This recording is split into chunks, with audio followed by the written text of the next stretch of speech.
सिंह अमर रहे, चौधरी चरण सिंह अमर रहे, चौधरी चरण सिंह अमर रहे, चौधरी चरण सिंह अमर रहे, चौधरी चरण सिंह अमर रहे, चौधरी चरण सिंह अमर रहे, चौधरी चरण सिंह अमर रहे।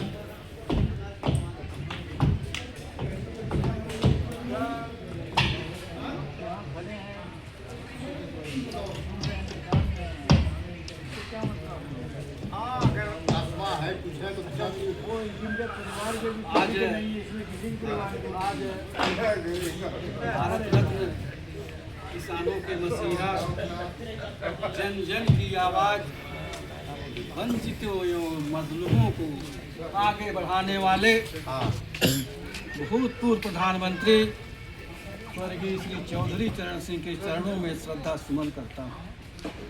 साथियों, बहुत ही गौरव की बात है कि एक ऐसी विचारधारा हम लोगों को मिली है जो कितना भी गंतव्य स्थान हो, वहाँ पर पहुँचने के लिए कोई विचलित नहीं हो सकता। साथियों, हम केवल किसान नेता के रूप में ही जानते हैं, लेकिन आप ऐसे महामानव महापुरुष रहे जो किसानों की बुनियादी आवश्यकताओं को भी महसूस करते थे। बहुत बढ़िया।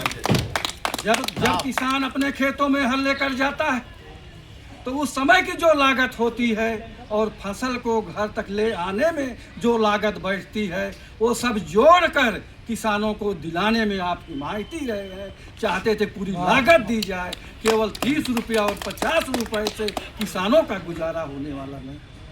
आपने कभी वसूलों से समझौता नहीं किया, जिसमें पंडित जवाहरलाल नेहरू प्राइम मिनिस्टर थे। बड़े बड़ों की हिम्मत नहीं होती थी उनके सामने कोई आवाज़ उठा दे, लेकिन आप उनकी कैबिनेट में रहते हुए भी पंडित जवाहरलाल नेहरू का विरोध किया कि पंडित जी, आप किस भूमि की हालत को नहीं जानते।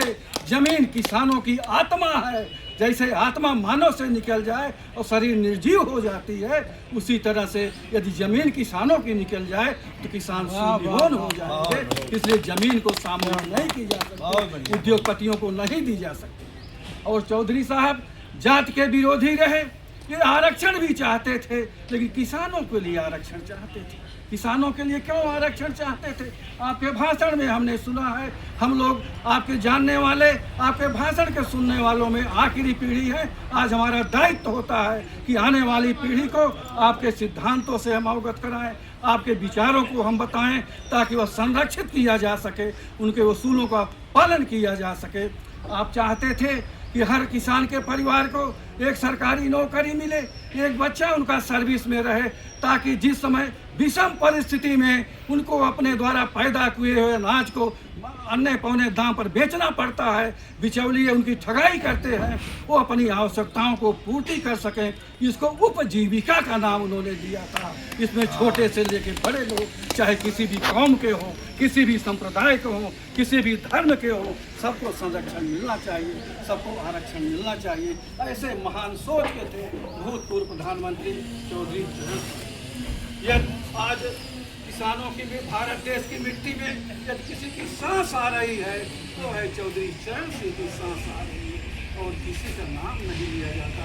आपका नाम लेने से असहज ही आसानी से किसान बैल कांपता हुआ किसान जो कांपते हुए खेतों में जाता है, तो अनावश्यक आंखों सामने गूंजने लगती है उसकी आवाज़। इन्हीं सभी शब्दों के साथ आप सब लोगों ने हमारे आग्रह को स्वीकार किया और हड्डी को जमा देने वाली ठंडक में आप यहाँ तक आए हैं। मैं आप सबका भूल अभिनंदन करता हूँ, वंदन करता हूँ, और ख़ास तौर से सिंचाई विभाग के शासी अभियंता महोदय को, जिन्होंने हमारे एक आग्रह पर 1-2 बार मिलने के पश्चात ही उन्होंने इसे को एक छाया दे दी। मैं उनका भी वंदन करता हूं, और विशेष रूप से जिलाधिकारी महोदय का मैं अभिनंदन करना चाहता हूं। आज इस मौके पर उन्होंने वैसे हमसे आश्वासन दिया, आश्वस्त किया है।